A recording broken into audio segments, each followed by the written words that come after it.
Le 15 novembre 1980, à Nantes, Madeleine Guilloux, institutrice de 31 ans à l'école Jules Ferry, disparaît sans laisser de traces après avoir travaillé tard dans sa classe.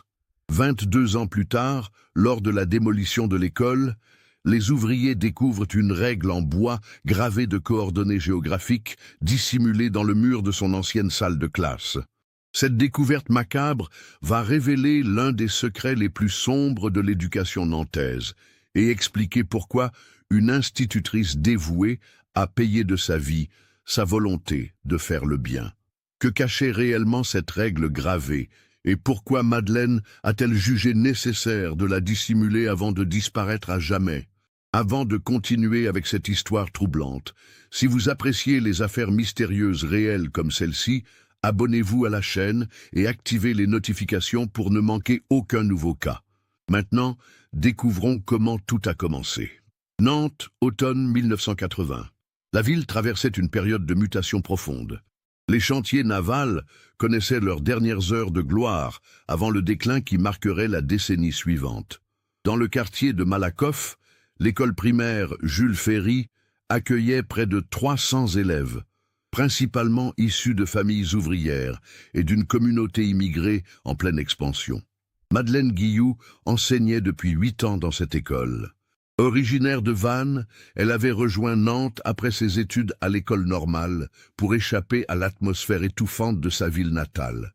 À 31 ans, elle était reconnue par ses collègues comme une pédagogue exceptionnelle, particulièrement attentive aux enfants en difficulté. Sa classe de CM2 était réputée pour ses excellents résultats, notamment auprès des élèves issus de l'immigration. L'école Jules Ferry, construite en 1923, était un bâtiment typique de l'architecture scolaire de la Troisième République. Ses murs épais de pierre locale et ses hautes fenêtres donnaient aux salles de classe une atmosphère particulière, mélange de solennité et de chaleur humaine. Madeleine occupait la classe 7 au premier étage, avec vue sur la cour de récréation bordée de tilleuls centenaires. Le personnel de l'école gravitait autour d'Henri Leclerc, directeur depuis 1975. Homme de 48 ans aux manières affables, il jouissait d'une excellente réputation auprès des parents et de l'inspection académique. Sa secrétaire, Sylvie Marchand, une femme discrète de 35 ans, gérait avec une efficacité reconnue l'ensemble des dossiers administratifs de l'établissement. Dans ce contexte paisible en apparence, la communauté scolaire ne soupçonnait pas les tensions qui couvaient sous la surface. La France de 1980 voyait arriver de nombreuses familles immigrées, principalement du Maghreb et d'Afrique subsaharienne, fuyant instabilité politique et difficultés économiques dans leur pays d'origine. Ces familles, souvent sans papier en règle, cherchaient à s'intégrer et à offrir un avenir meilleur à leurs enfants. C'est dans ce contexte particulier que Madeleine Guilloux allait faire une découverte qui changerait le cours de sa vie et scellait son destin tragique. Une découverte qui, 22 ans plus tard, ressurgirait sous la forme d'une simple règle en bois, mais gravée de secrets mortels. Le vendredi 15 novembre 1980 avait commencé comme tous les autres jours à l'école Jules Ferry. Madeleine était arrivée à 7h30, comme à son habitude, pour préparer sa classe avant l'arrivée des élèves. Le brouillard automnal enveloppait encore les rues de Nantes, et les premiers rayons du soleil peinaient à percer la grisaille matinale. La journée s'était déroulée normalement. Ses élèves de CM2 avaient travaillé sur une dictée de Daudet, puis sur des problèmes de mathématiques. Madeleine avait remarqué les progrès remarquables de Farid, un jeune garçon arrivé d'Algérie 2 ans plus tôt, qui maîtrisait désormais parfaitement le français. Elle avait également noté les difficultés persistantes de Khadija, une fillette marocaine dont les parents ne parlaient pas français. Vers 16h30, après le départ des élèves, Madeleine était restée dans sa classe pour corriger des copies et préparer les bulletins trimestriels. Plusieurs collègues l'avaient croisée dans les couloirs, jusque vers 17h30. Marie Dufresne, qui enseignait en CE1, se souvenait parfaitement de leur brève conversation près de la machine à café. Madeleine était préoccupée, témoignerait plus tard Marie Dufresne. Elle tenait une pile de dossiers dans les mains et semblait troublée. Quand je lui ai demandé si tout allait bien, Elle m'a dit qu'elle avait découvert quelque chose d'étrange dans les certificats de scolarité, mais qu'elle préférait vérifier avant d'en parler. Vers 18h07, Henri Leclerc avait également aperçu Madeleine dans son bureau, penchée sur des documents étalés sur son bureau. Il avait toqué à la porte pour lui rappeler qu'il fermait l'école à 18h30, mais elle avait demandé à rester un peu plus longtemps pour terminer un travail urgent. Elle m'a assuré qu'elle fermerait tout correctement en partant, se rappelait le directeur. Madeleine était une personne de confiance. Cela ne m'a pas inquiété de la laisser seule dans l'école. Le gardien de l'école, Marcel Bonneau, était passé vers 19h15 pour sa ronde habituelle. Il avait vu de la lumière dans la classe 7, mais n'avait pas jugé nécessaire de déranger Madeleine. En revanche, quand il était repassé à 21h, l'école était plongée dans l'obscurité. Le lendemain matin, samedi 16 novembre, André Guilloux, le frère de Madeleine, s'était inquiété de ne pas avoir de nouvelles de sa sœur. Ils avaient l'habitude de déjeuner ensemble tous les samedis, et Madeleine n'avait jamais manqué un seul rendez-vous en 8 ans. Après avoir téléphoné sans succès à son domicile, rue Kervégan, André s'était rendu à l'école. C'est Marcel Bonneau qui avait découvert la disparition en ouvrant l'école ce samedi matin. La classe 7 était dans un état singulier. Les cahiers étaient soigneusement rangés, les copies corrigées, empilées sur le bureau. Mais le sac à main de Madeleine et sa veste étaient restés sur sa chaise. Plus troublant encore, plusieurs dossiers administratifs étaient éparpillés sur le sol, comme si quelqu'un avait fouillé précipitamment dans les archives. La police fut alertée immédiatement. L'inspecteur Claude Vasseur, de la police judiciaire de Nantes, prit en charge l'enquête. Homme méticuleux de 45 ans, il avait déjà traité plusieurs affaires de disparition. Mais celle-ci présentait des caractéristiques inhabituelles. Dès le premier examen de la scène, j'ai compris que nous n'étions pas face à une disparition volontaire, expliquait l'inspecteur Vasseur dans son rapport. Madeleine Guilloux était une femme organisée et responsable. Elle n'aurait jamais abandonné sa classe dans cet état, et surtout pas sans prévenir personne. L'examen minutieux de la classe révéla plusieurs indices troublants. Les empreintes digitales sur les dossiers éparpillés ne correspondaient pas à celles de Madeleine. Une chaise était renversée près de la fenêtre, suggérant une lutte ou un mouvement brusque. Plus intriguant, les enquêteurs découvrirent des traces de plâtre frais sur le rebord de la fenêtre, comme si quelqu'un avait récemment fait des travaux dans la classe. Les collègues de Madeleine furent interrogés un à un. Tous dressaient le portrait d'une femme équilibrée, sans ennemis connus, totalement dévouée à son métier. Aucun problème personnel ou professionnel ne pouvait expliquer une disparition volontaire. Henri Leclerc se montrait particulièrement coopératif avec les enquêteurs.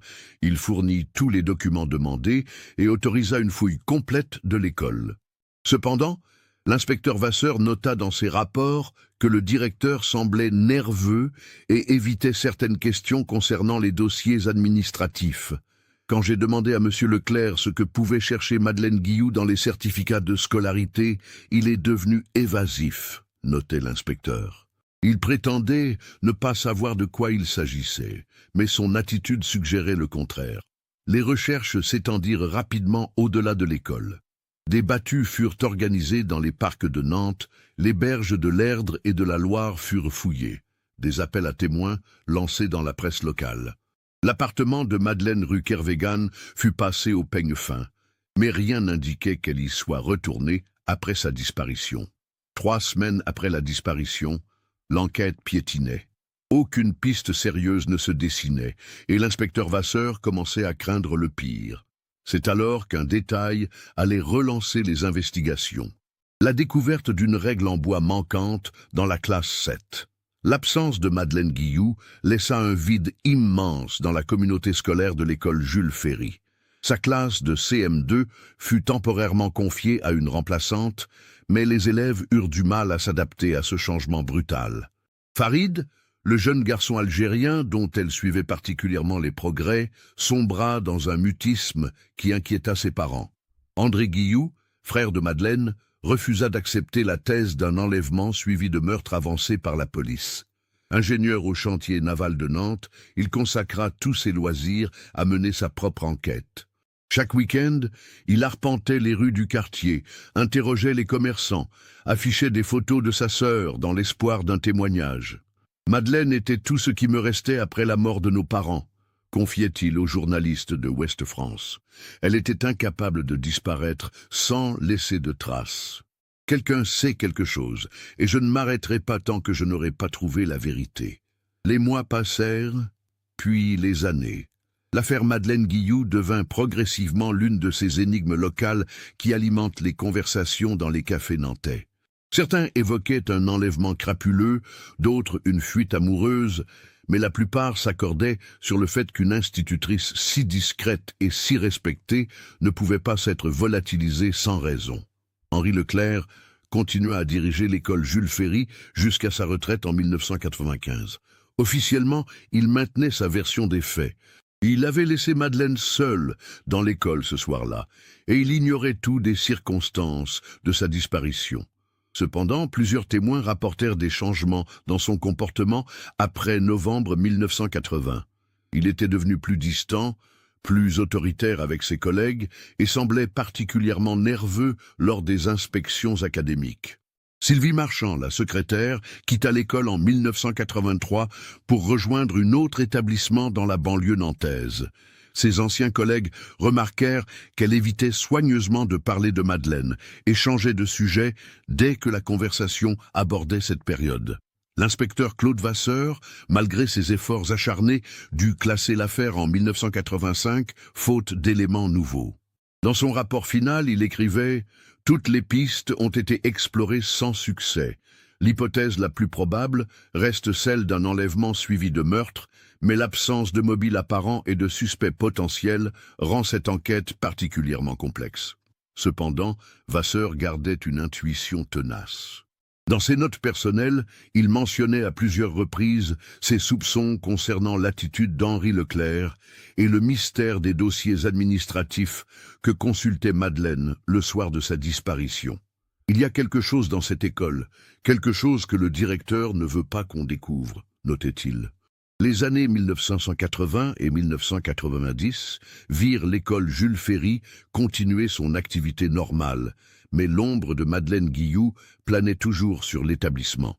Une plaque commémorative fut installée dans le hall d'entrée en 1990 à l'initiative d'André Guilloux et avec l'accord réticent de la mairie. Elle portait simplement l'inscription « À la mémoire de Madeleine Guilloux, institutrice dévouée, disparue en novembre 1980. » En 1998, l'école Jules Ferry fut inscrite sur la liste des bâtiments publics à démolir dans le cadre du plan de rénovation urbaine du quartier Malakoff. Le bâtiment centenaire, malgré sa valeur historique, ne répondait plus aux normes modernes d'accessibilité et de sécurité. Une nouvelle école primaire était prévue à quelques centaines de mètres, avec des équipements plus modernes. André Guilloux, alors âgé de 58 ans, apprit cette nouvelle avec une émotion mêlée. La démolition de l'école signifiait la disparition du dernier lieu où sa sœur avait vécu, mais elle représentait aussi une opportunité inespérée. Si Madeleine avait réellement caché quelque chose dans cette école, la démolition pourrait révéler des indices que 20 ans d'enquête n'avaient pas permis de découvrir. Il prit contact avec l'entreprise de démolition et obtint l'autorisation d'être présent lors des travaux. « Je savais que ma sœur était méticuleuse et prévoyante », expliquait-il.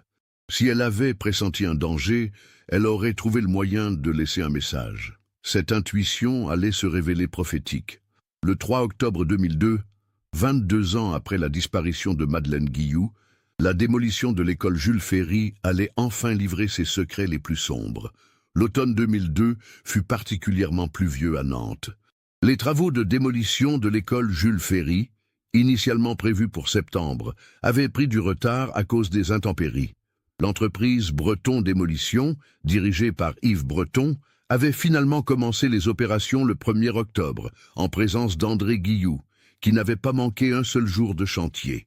Le matin du 3 octobre, l'équipe s'attaquait au premier étage du bâtiment. La classe 7, ancienne salle de Madeleine Guilloux, était la première à être démolie. André observait depuis la cour, le cœur serré, tandis que les ouvriers abattaient méthodiquement les cloisons qui avaient abrité les derniers moments de sa sœur. Vers 10h30, Michael Leblanc, un jeune ouvrier de 28 ans, travaillait sur le mur qui séparait la classe 7 du couloir. Armé d'un marteau-piqueur, il s'attaquait aux plaques de plâtre qui recouvraient la pierre originelle. C'est en détachant une section près de la fenêtre qu'il remarqua quelque chose d'inhabituel. « J'ai senti une résistance différente », raconta-t-il par la suite. Le plâtre était plus épais à cet endroit et il y avait comme une cavité derrière. J'ai appelé le chef d'équipe pour qu'il vienne voir. Yves Breton examina la zone avec attention. Effectivement, un espace d'environ 20 cm sur 15 avait été creusé dans la pierre, puis soigneusement rebouché avec du plâtre. Le travail était si bien fait qu'il était invisible depuis l'intérieur de la classe, dissimulé derrière la couche de peinture habituelle. C'était un travail de professionnel, expliquait Breton. Quelqu'un avait pris le temps de creuser cette cavité, d'y placer quelque chose, puis de refermer parfaitement. Sans la démolition, on n'aurait jamais découvert cette cache. André Guilloux fut immédiatement alerté. Quand il arriva près du mur, son cœur se mit à battre violemment. Il reconnut immédiatement l'objet que les ouvriers venaient d'extraire de la cavité. Une règle en bois de 40 cm, marquée du nom Monsieur Guilloux et gravée de inscriptions étranges. C'était bien la règle de Madeleine, celle qui avait disparu de sa classe selon l'inventaire établi par la police en 1980. Mais elle portait désormais des marques qui n'existaient pas auparavant, des coordonnées géographiques gravées avec précision, et une date, 15-11-80. Les coordonnées étaient inscrites avec une précision millimétrique, 47°13'25 N, 1°34'12. O. André sortit immédiatement une carte de Nantes de sa voiture et localisa le point indiqué. Il correspondait à un terrain vague près de la Loire, dans le quartier de Sainte-Luce, à environ 3 km de l'école. J'ai immédiatement compris que ma sœur avait laissé ce message, expliqua André. Elle avait gravé ses coordonnées avant de disparaître, espérant que quelqu'un finirait par les trouver. C'était sa façon de nous dire où chercher. La police fut alertée sans délai. L'affaire Madeleine Guilloux, classée depuis 17 ans, venait de prendre un tournant spectaculaire. Le commissaire Marie Beaumont, qui dirigeait désormais la brigade criminelle de Nantes, se rendit immédiatement sur place. À 52 ans, Marie Beaumont était une enquêtrice expérimentée qui avait rejoint la police judiciaire nantaise en 1995. Elle connaissait l'affaire Madeleine Guilloux pour avoir consulté le dossier lors de son arrivée, mais elle ne s'attendait pas à la rouvrir dans de telles circonstances. Cette découverte changeait tout, expliquait-elle. Une règle cachée dans un mur avec des coordonnées gravées, c'était forcément un message posthume. Madeleine Guilloux avait eu le temps de préparer cette cache avant sa disparition, ce qui signifiait qu'elle avait pressenti le danger. L'analyse de la règle fut confiée au laboratoire de police scientifique de Nantes. Les experts confirmèrent qu'elle appartenait bien à Madeleine Guilloux. Ses empreintes digitales étaient présentes sur le bois, et l'écriture des coordonnées correspondait à son écriture habituelle selon les analyses graphologiques. Plus troublant encore, l'analyse du plâtre utilisé pour boucher la cavité révéla qu'il datait effectivement de 1980. Les techniques modernes de datation confirmaient que cette cache avait été aménagée à l'époque de la disparition, et non postérieurement. Nous avions la preuve formelle que Madeleine Guilloux avait caché cette règle le jour même de sa disparition, précisait Marie Beaumont. Elle avait pris le temps de creuser cette cavité, de graver les coordonnées et de refermer le mur. C'était un acte délibéré, planifié. Le lendemain, 4 octobre 2002, une équipe de la police scientifique se rendit sur le terrain désigné par les coordonnées. L'endroit était devenu un petit parc municipal planté d'arbres, mais en 1980, il s'agissait effectivement d'un terrain vague, peu fréquenté. Les fouilles commencèrent immédiatement. À l'aide de détecteurs de métaux et de radars à pénétration de sol, les techniciens explorèrent systématiquement la zone. Vers 16h30, ils découvrirent une boîte métallique enterrée à 60 cm de profondeur, exactement à l'endroit indiqué par les coordonnées. La boîte contenait des documents qui allaient révolutionner l'enquête. Des photocopies de certificats de scolarité, des relevés de notes et surtout des listes de noms avec des sommes d'argent en regard. Ces documents révélaient l'existence d'un système organisé de falsification de diplômes scolaires. André Guilloux, présent lors de la découverte, comprit immédiatement la portée de cette révélation. « Ma sœur avait découvert une fraude dans l'école », déclara-t-il. Elle avait rassemblé les preuves et les avait cachées, probablement parce qu'elle se sentait menacée. Cette découverte allait transformer radicalement l'enquête sur la disparition de Madeleine Guilloux et révéler les véritables enjeux qui se cachèrent derrière cette affaire apparemment banale. L'analyse des documents trouvés dans la boîte métallique révéla l'ampleur du système frauduleux que Madeleine Guilloux avait découvert. Les certificats de scolarité falsifiés concernaient principalement des enfants d'immigrants en situation irrégulière, pour lesquels les familles payaient des sommes considérables afin d'obtenir des documents officiels. Le commissaire Marie Beaumont constitua immédiatement une équipe d'enquête renforcée. L'affaire prenait une dimension qui dépassait largement le simple cas de disparition pour toucher à la corruption administrative et au trafic de faux documents. Les enjeux financiers étaient considérables. Selon les listes trouvées, le système générait plusieurs dizaines de milliers de francs par mois. Les premières vérifications dans les archives scolaires confirmèrent les soupçons. De nombreux certificats émis par l'école Jules Ferry entre 1978 et 1980 présentaient des irrégularités. Notes surévaluées, mention de passage en classe supérieure pour des élèves inexistants ou encore attribution de diplômes à des enfants qui n'avaient jamais fréquenté l'établissement. Henri Leclerc, désormais âgé de 70 ans et retraité depuis 7 ans, fut convoqué pour interrogatoire le 8 octobre 2002. Face aux preuves accumulées, l'ancien directeur maintint d'abord ses dénégations, prétendant ne rien savoir de ces irrégularités. Monsieur Leclerc était visiblement nerveux, rapportait Marie Beaumont. Il répétait qu'il faisait confiance à son personnel et qu'il ne vérifiait pas tous les documents en détail. Mais quand nous lui avons montré sa signature sur des certificats manifestement falsifiés, il a commencé à perdre contenance. Sylvie Marchand, l'ancienne secrétaire, fut localisée dans l'école de banlieue où elle travaillait désormais. Son interrogatoire, le 10 octobre, fut plus révélateur. Confrontée aux preuves, elle finit par avouer sa participation au système frauduleux, tout en se présentant comme une exécutante contrainte. « J'avais peur de perdre mon emploi », expliqua-t-elle en larmes. « Monsieur Leclerc me disait que c'était pour aider des familles en difficulté que nous rendions service à des enfants qui méritaient une chance. Au début, j'ai cru que c'était légal. » Les révélations de Sylvie Marchand permirent de reconstituer le fonctionnement du système. Les familles immigrées étaient approchées par des intermédiaires qui leur proposaient d'obtenir des certificats de scolarité moyennant des sommes allant de 5 000 à 15 000 francs selon les cas. Ces intermédiaires prenaient contact avec Henri Leclerc, qui organisait la falsification des documents avec l'aide de sa secrétaire. C'était un système très organisé, précisait Marie Beaumont.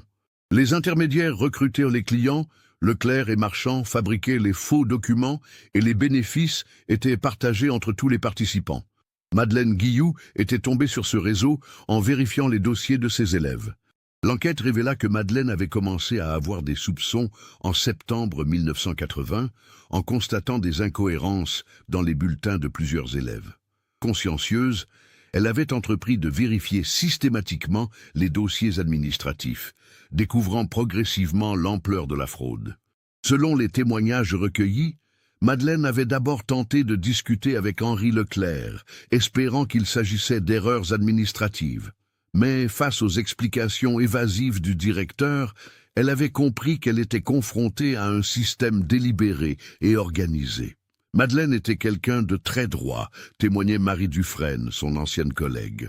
Elle ne pouvait pas accepter que l'école soit utilisée pour tromper les autorités. Je me souviens qu'elle m'avait dit, quelques jours avant sa disparition, qu'elle avait découvert des choses graves et qu'elle ne savait pas comment réagir. L'analyse des documents cachés par Madeleine révéla qu'elle avait méthodiquement rassemblé des preuves pendant près de 2 mois. Elle avait photocopié des certificats suspects, recopié des listes de noms, et même noté des conversations qu'elle avait surprises entre Henri Leclerc et des visiteurs inconnus. Ces notes, rédigées de sa main soignée d'institutrice, dévoilaient les derniers jours de sa vie. Le 12 novembre 1980, elle avait écrit « HL a reçu un homme que je ne connaissais pas. Ils ont parlé de régler le problème et de faire taire les bavardages. J'ai peur qu'ils aient découvert mes recherches. » Le 14 novembre, soit la veille de sa disparition, Madeleine avait noté « Ils savent que je sais.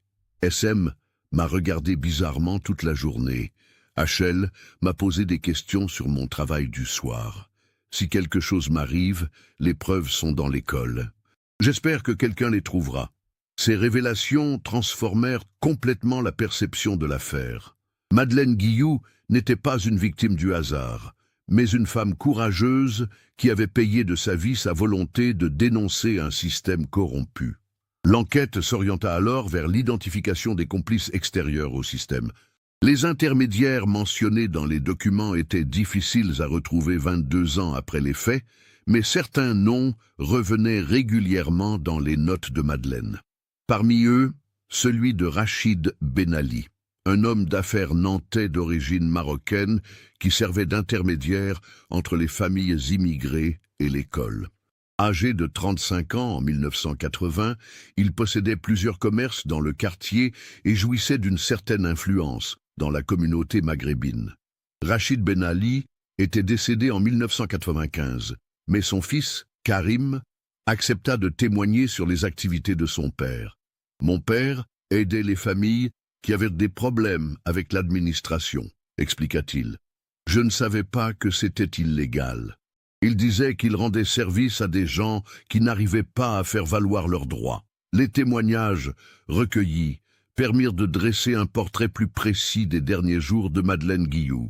Elle avait clairement exprimé son intention de dénoncer le système aux autorités académiques, ce qui représentait une menace mortelle pour tous les participants. Madeleine était déterminée à faire éclater la vérité, confirmait André Guilloux. Elle m'avait téléphoné le jeudi soir pour me dire qu'elle avait rassemblé assez de preuves et qu'elle comptait tout révéler à l'inspection académique le lundi suivant. Elle ne savait pas qu'elle ne verrait jamais ce lundi. Les enquêteurs reconstituèrent alors les événements de ce vendredi 15 novembre 1981 avec une précision nouvelle. Vers 17h, Henri Leclerc avait reçu un appel téléphonique dans son bureau.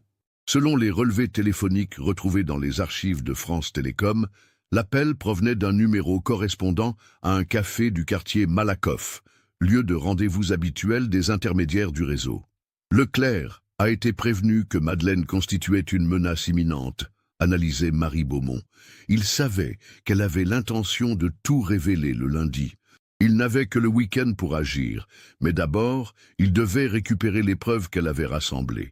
L'examen des traces de plâtre trouvées dans la classe en 1980 prenait désormais tout son sens.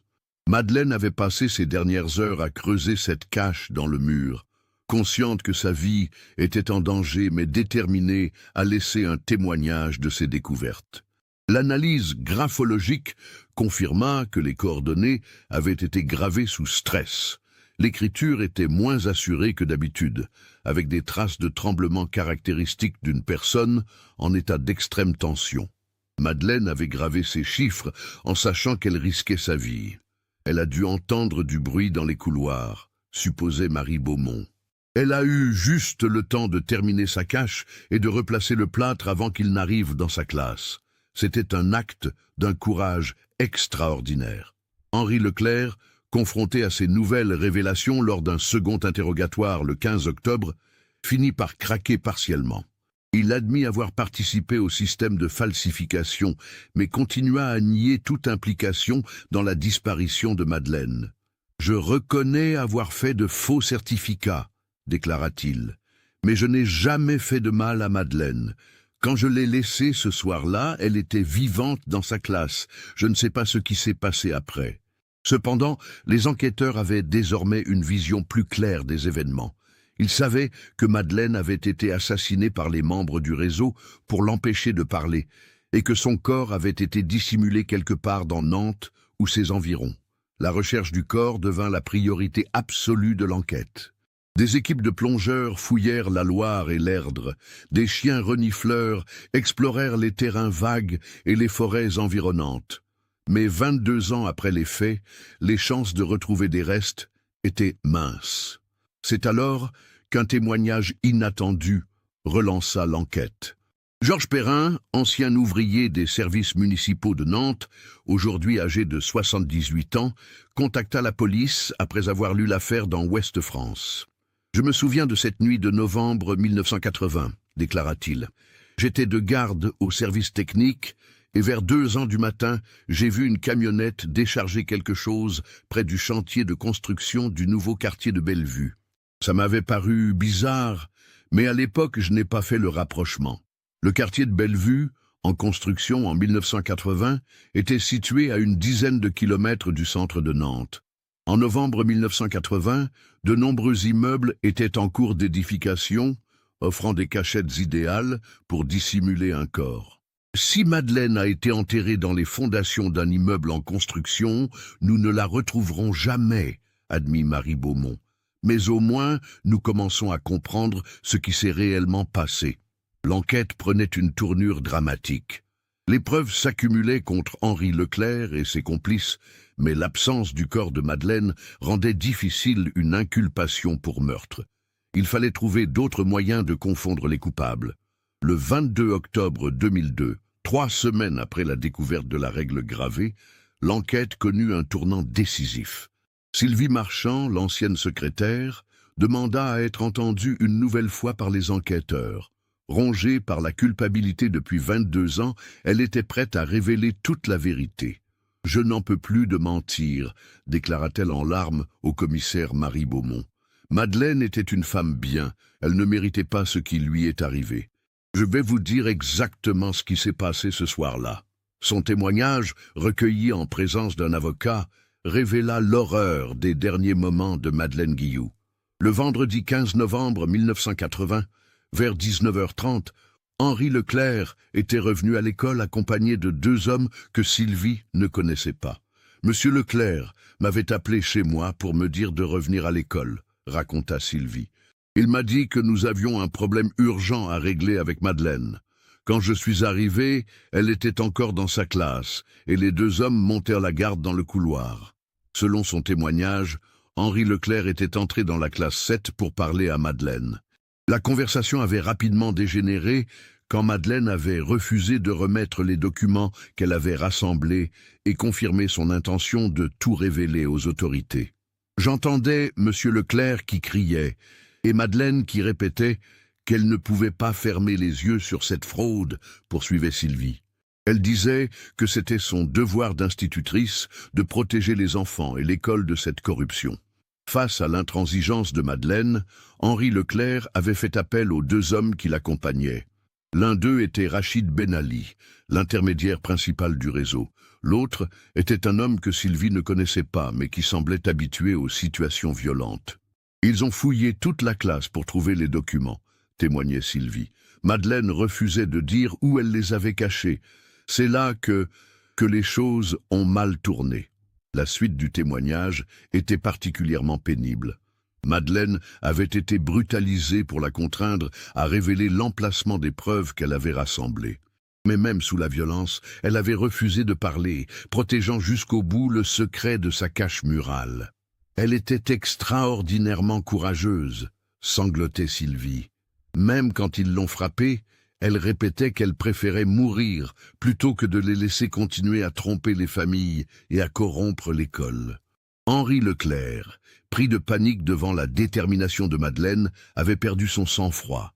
L'altercation avait dégénéré quand Madeleine avait tenté de s'échapper en criant à l'aide. L'un des hommes l'avait rattrapé et l'avait frappé violemment à la tête avec le lourd encrier en bronze qui trônait sur le bureau du directeur. Elle s'est effondrée immédiatement, murmura Sylvie. Il y avait du sang partout. Monsieur Leclerc criait que ce n'était pas prévu comme ça, que nous devions juste récupérer les documents. Mais il était trop tard. Madeleine Guilloux était morte vers 20h30 ce soir-là, dans sa propre classe, assassinée par des hommes qu'elle avait voulu empêcher de nuire. Son crime, avoir voulu protéger l'intégrité de l'école et les droits des enfants qu'elle enseignait. Les 3 hommes avaient ensuite nettoyé minutieusement la classe pour effacer toutes les traces du crime. Le corps de Madeleine avait été enveloppé dans une bâche trouvée dans les réserves de l'école, puis transporté dans la camionnette de Rachid Ben Ali. Ils l'ont emmené vers 23h, précisait Sylvie. Monsieur Leclerc m'a dit qu'ils allaient s'en occuper et que je ne devais jamais parler de cette soirée. Il m'a menacé de me faire subir le même sort si je parlais. Le témoignage de Sylvie Marchand confirmait les soupçons des enquêteurs concernant le quartier de Bellevue. Rachid Ben Ali possédait effectivement une entreprise de maçonnerie qui travaillait sur plusieurs chantiers de construction dans cette zone en 1980. Il était facile pour lui de dissimuler un corps dans les fondations d'un immeuble en construction, analysait Marie Beaumont. En coulant le béton par-dessus, il s'assurait que Madeleine ne serait jamais retrouvée.